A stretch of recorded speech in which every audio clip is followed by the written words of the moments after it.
rapat pada pagi hari ini. Mohon izin, apakah suara saya bisa terdengar di Zoom? Dengar Bapak. Dengar Bapak. Baik, terima kasih. Bismillahirrahmanirrahim. Assalamualaikum warahmatullahi wabarakatuh. Selamat pagi, salam sejahtera buat kita semua, salam sehat selalu. Pertama-tama tentunya kita panjatkan puji syukur kehadirat Tuhan Yang Maha Kuasa atas rahmat hidayah-Nya pada pagi hari ini kita bisa bertemu baik secara daring maupun luring. Yang terhormat teman-teman dari BPJS Ketenagakerjaan, ada Pak Jedudi, ada Bu Woro, ada Bu Cahya, di BPJS Kesehatan dan BPJS Ketenagakerjaan ya. Kalau kesehatan nggak hadir ya? Ini juga mau gabung. Juga teman-teman dari khususnya dari instansi terkait dari Kementerian Luar Negeri, kami juga mengundang, mudah-mudahan sudah ada Pak Ahmad Baihaqi, kemudian ada dari Kementerian Kesehatan, kami mengundang ada Ibu Riri Sadian, Kepala Pusat Kebijakan Pembiayaan dan Desentralisasi Kesehatan, ada Bapak Febriansyah Budi Pratama, dan Ibu Dr. Mary Luciana. Dari Kementerian Ketenagakerjaan, kami tadi berharap ada Pak Hendra ya. Tapi kemudian di sini mungkin ada perwakilannya, ada Pak Ali Tasbit Khalid ya, dari Kementerian Tenaga Kerja. Kemudian dari Basnas juga, Badan Amil Zakat Nasional. Kami juga berharap mungkin informasi yang kami dapat itu beliau-beliau akan hadir secara luring, hadir secara fisik langsung ke kantor. Ada Bapak Mulia Dwiarto dan Ibu Yustifa Jauher. Kemudian dari Dewan Jaminan Sosial Nasional, kami juga sudah dapat konfirmasi akan hadir secara fisik langsung Pak Mutakin, Ketua Komisi Pengawasan, Pak Indra Budi Sumantoro, Wakil Ketua Komisi Pengawasan, dan Pak Mikael Bobi, anggota Komisi Kebijakan Umum. Termasuk beberapa stafnya juga hadir. Kemudian dari BPJS Ketenagakerjaan tadi yang sudah saya perkenalkan. Dan saya juga ingin menyapa Ibu Yesi, Ibu Yesi atas tenaga kerja dari Korea. Saya lihat sudah hadir di Zoom. Selamat pagi Ibu Yesi. Kemudian saya juga sapa ada beberapa pegiat kemanusiaan yang hadir di Zoom. Ada Ibu Yuni, Ibu Yuni Andarwati, pegiat kemanusiaan Hong Kong yang sekarang sedang berada di Indonesia, di Jember. Dan April ya, April juga pegiat kemanusiaan dari Hong Kong. Sementara pegiat kemanusiaan dari Korea yang hadir secara langsung di gedung BP2MI adalah Pak Ari Purboyo dan Pak Rianto Ulsan. Ini kalau bicara Ulsan berarti orang-orang yang sudah lama mendekam di Korea ya, pakai namanya nama Ulsan. Baik, dan tentunya Bapak Ibu semua dari instansi terkait yang saya tidak bisa sebut satu persatu tanpa mengurangi rasa hormat kami. Terima kasih atas waktu dan kehadirannya. Dari internal kami, mohon izin saya perkenalkan dulu, saya Rinardi, Sekretaris Utama BP2MI, dan saya didampingi oleh Pak Gatot Agustinus Hermawan, Deputi Kawasan Amerika dan Pasifik. Kebetulan dua deputi lainnya sedang ada kegiatan, sehingga saya hanya didampingi satu deputi. Dan tentunya ada beberapa pejabat eselon 2, ada Ibu Yayu, Kepala Biro Hub dan Humas, kemudian ada Ibu Sri Andayani, Kepala Biro Perencanaan dan Kerjasama, dan beberapa rekan-rekan lainnya yang juga ikut hadir untuk bisa membahas atau terkait dengan pembahasan pada hari ini. Baik, Bapak Ibu yang saya hormati, terima kasih atas waktu dan kesediaannya bisa hadir memenuhi undangan kami pada hari ini. Undangan ini mungkin terkesan agak sedikit mendadak Bapak Ibu ya, tapi esensinya sebenarnya ini sangat bagus sekali kita memulai percakapan atau pembahasan, karena ini menyangkut nasib hidup para warga bangsa kita, WNI kita yang kebetulan mereka bekerja ke luar negeri. Bapak Ibu yang saya hormati, kalau kita bicara pekerja migran Indonesia atau yang kita sebut PMI, yang dulu mungkin kita lebih mengenalnya dengan nama TKI, maka mereka lah memang yang kita labelin sebagai pahlawan devisa. Kalau tahun lalu 2023 jumlah pekerja migran Indonesia yang berhasil diberangkatkan itu hampir mencapai angka 270 ribuan, hampir 280 ribu. Baik yang skema G2G, P2P, Mandiri, UKPS maupun G2P. Ya, jadi ada 5 skema. Ya, itu yang resmi. Yang tidak resmi pasti masih banyak. Dan ini yang mau kita jaga agar yang tidak resmi pun nantinya dengan kesadaran sendiri dan tentunya edukasi dan sosialisasi yang masif, mereka itu akan mau untuk mengikuti ketentuan aturan yang ada. Tujuannya adalah untuk melindungi mereka. Nah, sebagai pahlawan devisa, mereka itu menyumbang remitansi yang tidak kecil. Tahun 2019 saja mereka menyumbang hampir 159 triliun, hampir 160 triliun. Dan itu sekarang saya yakin di 2023 jumlahnya pasti sudah di atas 200 triliun. Bayangkan dengan uang yang berputar di kampung halamannya yang mereka kirim dalam bentuk remitansi tadi, itu ekonomi kita termasuk ekonomi yang kuat, adaptif dan juga tidak rentan terhadap goncangan-goncangan seperti bagaimana negara-negara lain yang tidak memiliki kiriman-kiriman remitansi seperti itu. Nah, tapi di samping itu kita juga tiap hari pasti mendengar berita-berita yang menceritakan bagaimana perjuangan PMI kita, baik yang non prosedural ya, masuk yang prosedural. Nah, prosedural ini tentunya P2P dan G2G ya. Kalau kita lihat juga Mandiri dan UKPS yang mungkin sangat jarang, tapi sebenarnya banyak UKPS. UKPS itu untuk kepentingan perusahaan sendiri. Contohnya PT Indofood bikin pabrik di Nigeria. Bapak Ibu mungkin kenal ya, ini kita tahu ya, Indomie itu makan nomor 1 di Nigeria. Sampai dibuat pabrik di sana. Jadi kalau nggak makan Indomie 1 hari aja mereka tuh pusing. Jadi mereka ngirimkan tenaga kerjanya dari Indonesia untuk bikin pabrik di sana dan bekerja di sana. Itu juga PNI, tapi masuk kategori UKPS untuk kepentingan perusahaan sendiri. Dan ini masih belum banyak yang terdata dengan baik. Nah ini tugas kita, tantangan kita. Nah, yang ingin saya angkat di sini, mohon izin Pak J dan Bapak Ibu semua yang hadir, baik secara luring maupun daring adalah di tengah-tengah bahwa PMI ini memberikan kontribusi yang sangat baik, sangat besar kepada negara dalam bentuk remitansi. Kita juga sebagai aparat pemerintah juga harus hadir. Bagaimana kita bisa meyakinkan mereka itu bahwa mereka berangkat itu dilindungi semuanya, karena sesuai dengan Undang-Undang Nomor 18 Tahun 2017, mereka dilindungi mulai dari sebelum berangkat, pada saat bekerja, dan setelah pulang, baik PMI-nya maupun keluarganya. Nah ini yang kita mau coba untuk lakukan, bagaimana mengoptimalkan seluruh keperluan-keperluan dari PMI. Ya kalau kita bicara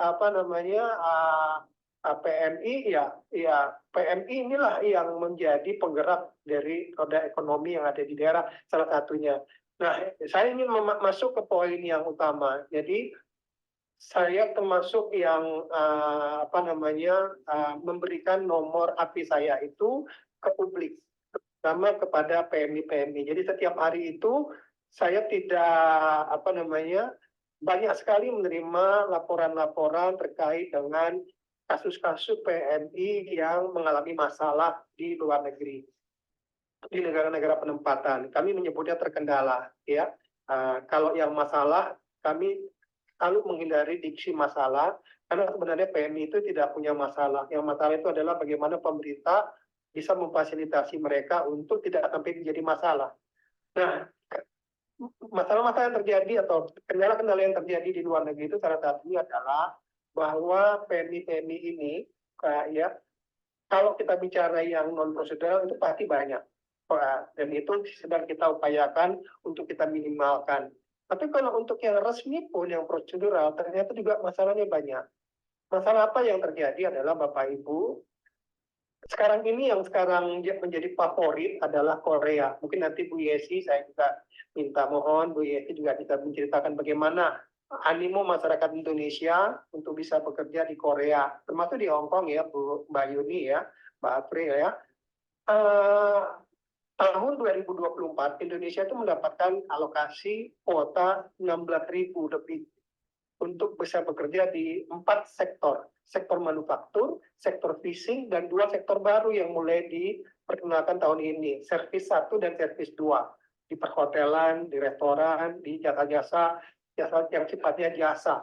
Dan itu membuat animo masyarakat itu untuk bekerja di Korea itu besar sekali. Kenapa? Negaranya mungkin ya populer ya dengan segala budayanya, dan kemudian mempelajari bahasanya kalau sekedar untuk lulus ujian FPS topik mungkin dianggap lebih mudah. Dan yang utama, gaji dasar di Korea itu sangat tinggi, 23 juta minimal sampai 30 juta. Dan itu saya tanya oleh masyarakat di sana itu tidak ada perbedaan antara masyarakat lokal maupun masyarakat yang datang dari luar Korea. Jadi mereka tidak ada diskriminasi antara pekerja asing maupun pekerja yang ada di lokal. Nah, inilah yang kemudian menjadi permasalahan. Begitu besarnya animo masyarakat untuk bisa bekerja di Korea. Tahun ini kuotanya adalah 16.000, yang mendaftar Bapak Ibu bayangkan, kemarin baru selesai daftarannya 63.000 orang.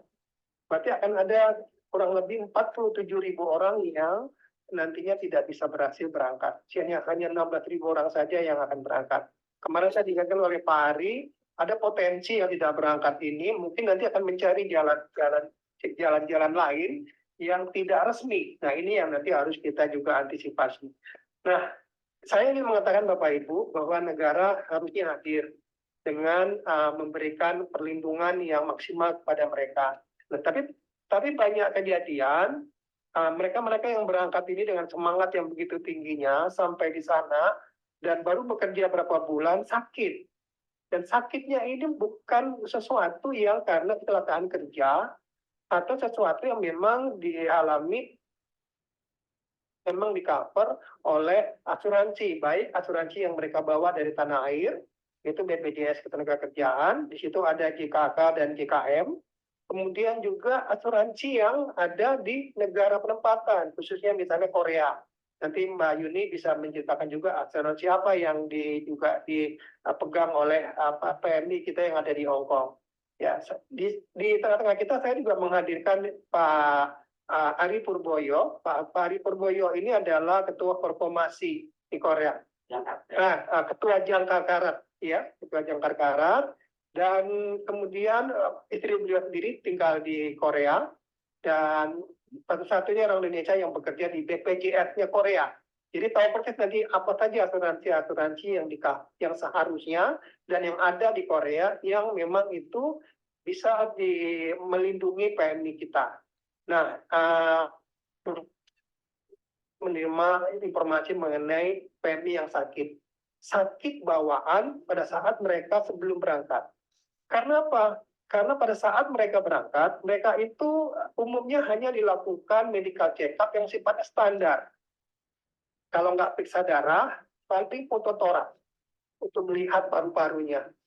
Paru-parunya ada flek atau tidak, dan sebagainya. Yang ini kemudian menjadi kewenangan pemerintah Korea untuk biasanya untuk menolak yang kalau ada sakit TBC dan sebagainya. Tapi selain dari itu, biasanya lolos. Nah, pada saat mereka berangkat dan mereka mulai bekerja, dan karena pekerjaannya mungkin cukup berat ya, meskipun sudah dibantu dengan teknologi, sudah semi robot dan sebagainya, tetap saja mungkin budaya kerja kita dengan budaya kerja Korea itu tidak bisa sama. Sehingga mungkin beban kerjaan mereka itu berat, sehingga mereka itu kemudian tidak sanggup mengikuti ritme yang ada. Nah, ini yang juga menjadi PR kami tentunya, bagaimana kami nantinya akan bisa mengirimkan PMI yang memiliki daya juang dan juga stamina yang lebih kuat ya. Nah, ternyata dalam perjalanannya mereka sakit, ada yang sakit kanker, ada yang sakit ada yang kecelakaan, tapi bukan kecelakaan kerja. Misalnya dia kemarin ada kasus naik taksinya kemudian terjadi tabrakan. Memang perusahaan taksinya kemudian memberikan tanggung jawabnya, mengobati dan sebagainya. Tapi ada batasan-batasan, dan ini yang kemudian menjadi permasalahan. Pada saat batasan-batasan itu habis, dan kemudian PMI tadi dinyatakan meninggal, ini kemudian negara, kalau boleh saya katakan, harusnya hadir bagaimana bisa menyikapi untuk memulangkan jenazahnya. Ya, itu yang terjadi dan saya nanti mungkin minta pendapat atau mungkin masukan dari Bu Yesi nih yang setiap hari demi hari mungkin mengalami hal-hal seperti itu. Nah, itu poin yang ingin saya sampaikan. Dan di kesempatan hari ini kita terima kasih sudah dihadiri juga Pak Jainuddin. Pak Jainuddin mewakili dari BPJS Tenaga-Kerjaan, ada Ibu Cahyani dan Ibu Woro. Yang intinya itu kami ingin bertukar pikiran untuk mencari solusi. Apakah mungkin bagi seorang PMI yang kalau tidak salah pada saat mereka berangkat secara prosedural untuk masa kontrak 3 tahun, di awal sebelum berangkat mereka itu membayar premi sebesar 370.000. Dan itu dibayar di muka. Dan pada saat mereka melakukan perpanjangan kontrak kedua biasanya setahun 10 bulan, mereka juga harus membayar. Tapi banyak kasus pembayaran yang kedua ini sering miss Pak Jainuddin. Karena mungkin tidak ada kanal di edukasikan sehingga ada yang setahun kecelakaan kerja jadinya putus satu mau minta klaim ke BPJS nggak bisa karena lewat 3 tahun dan dia tidak bayar untuk yang kontrak keduanya karena nggak ada informasi apapun dan itu nggak nyampe ke baik ke KJRI, KBRI maupun ke kami. Nah ini nanti jadi PR kita pertama bagaimana nanti ini juga bisa tercover. Nah saya berpikir seperti ini kalau memang pemerintah hadir diamanatkan dalam Undang-Undang 18/2017, apakah memungkinkan setiap PMI yang berangkat itu juga di-cover kalau terjadi sesuatu sampai meninggal, misalnya ya itu ya mudah-mudahan tidak sampai terjadi. Tapi kalau sampai meninggal, negara juga harus hadir dengan membiayai kepulangan jenazahnya dengan menambahkan misalnya tidak terlalu besar jumlah preminya. Karena kalau anak-anak ini mau berangkat, katakanlah dia bayar 370.000 sampai 500.000 pun misalnya ya, atau 400.000 berapapun tambahannya nggak besar, mereka siap saja karena mereka sudah punya semangat untuk bisa berangkat ke luar negeri. Tapi tadi mereka berangkat tetap di cover dan kemudian nanti kalau ada perpanjangan mereka lapor ke KJRI, ke KBRI, ke kami, ke Kemenaker maupun ke BP2MI sehingga mereka tetap terjaga perlindungannya. Selain perlindungan yang ada di Korea sendiri atau di Hong Kong atau di negara-negara penempatan yang sama-sama itu adalah bagian daripada upaya perlindungan kedua pemerintahan baik negara penempatan maupun negara sending seperti Indonesia. Nah itu poin-poin besar yang ingin saya sampaikan kepada Bapak Ibu sebagai bahan diskusi kita hari ini. Jadi poinnya langsung mengerucut ke sana saja.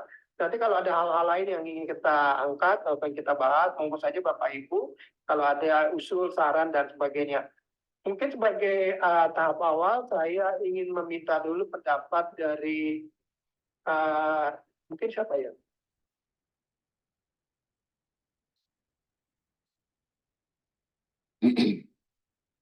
Baik, saya minta pendapat dari Pak Jainuddin dulu, Pak. Jadi saya persilakan.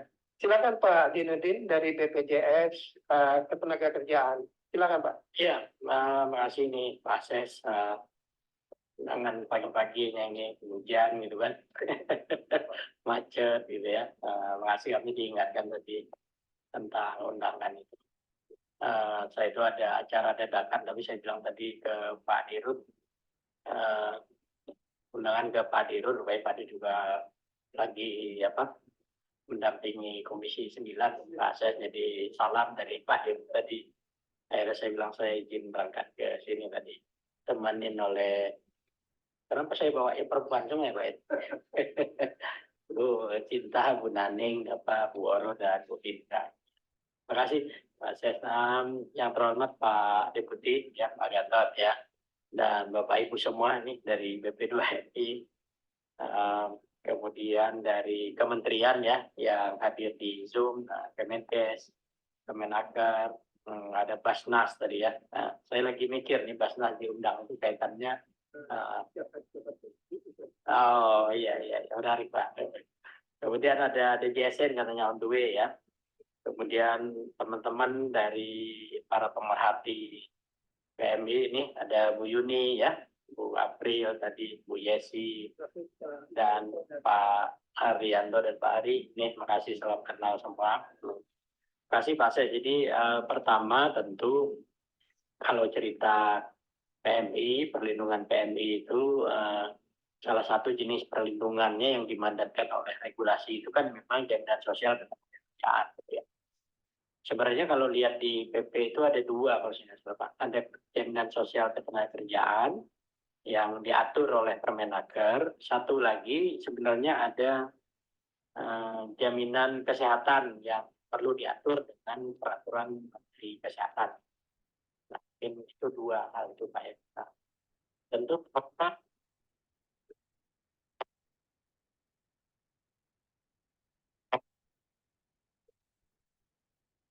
sinyal rek.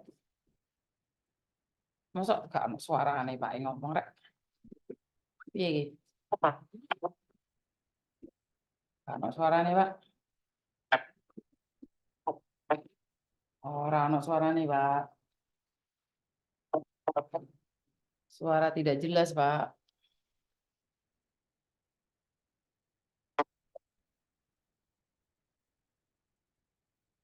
Suara tidak ada.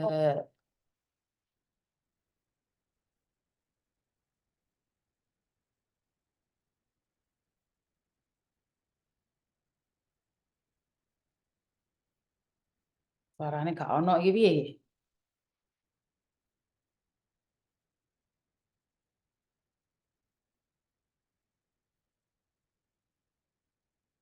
Suara hilang. Hilang. Hilang, suara hilang. Padahal BPJS ini yang paling penting ini. Saya tunggu-tunggu nih. Mohon maaf, kami di Zoom tidak mendengar suara dari ruang pertemuan.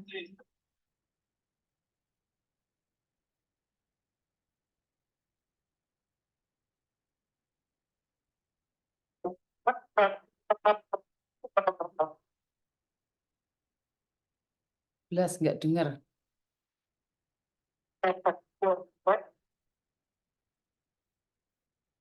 Iki. Penjelasannya penting banget Pak, nggak ada ini. Suara nggak ada.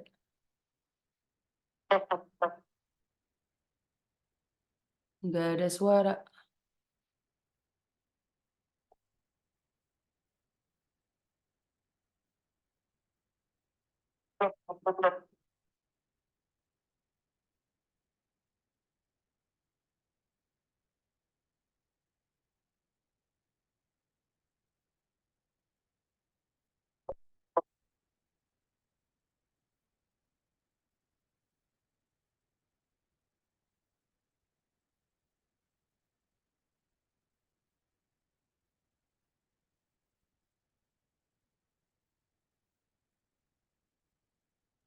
Ayo, penontonnya 300 lebih ya. 324, tapi sinyalnya BP2MI nggak jelas. Ini sangat penting sekali malah. Nggak ada. Sinyalnya kena tikungan nih paling. Wifi ini error. Daftar di link BPJS. Paling disengaja kuwi. Wah, Mbak Jum, ojo sudon Mbak Jum. Guys, suara guys, nggak ada. Suara. Ampun, ampun. Kondisikan. Bab yang ditunggu-tunggu penontonnya 300, nggak ada suaranya. Macam mana pula nih teman-teman? Kita ngoceh-ngoceh sendiri saja. 330 penonton nih siap betul. Nggak ada suara. Tidak ada. Kita tunggu-tunggu suaranya, Pak. Aduh, macam mana ini teman-teman? Tidak ada kah suara kah?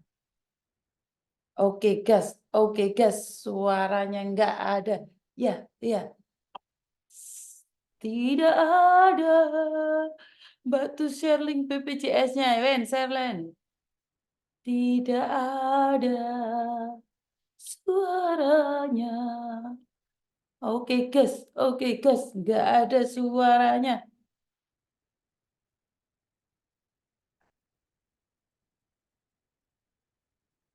Suara hilang.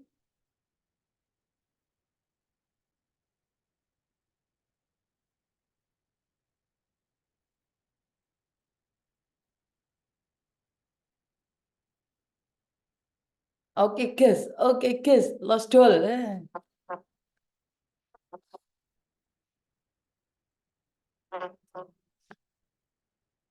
Nggak ada Pak, ampun. Ampun, nggak ada Pak suara.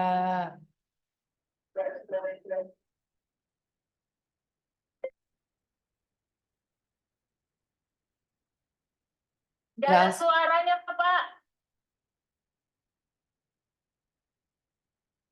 Saya usul Bapak Ibu, mungkin pembicaranya pakai laptop sendiri, tapi kamera ruangan tetap on. Jadi suara dari laptop, gambar dari kamera ruangan. Terima kasih. Lanjut.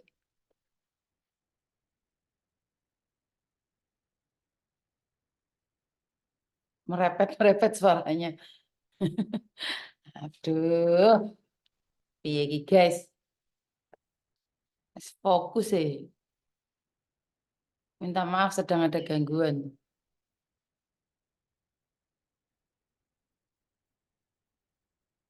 Miss semangat, mudah-mudahan sekeluarga sehat. Amin. Aduh, Poin yang paling penting ini malah. Ampun. Ampun. Dah BPJS, kemana kau? Kenapa saat menerangkan bisa hilang? Aduh, ini BP2MI sinyalnya kemana ini? Oke gas, sinyalnya dikorupsi siapa gas? Masa sinyal juga dimakan? Dimatiin dah semuanya. Kelar deh hidup kita. Tidak ada satupun nih konek-konek. Ya, kawan-kawan. Ampun. Tidak ada. Terus kita lanjutkan, kita sendiri live kan. Halo? Halo? halo. Ya, kenapa, Mbak?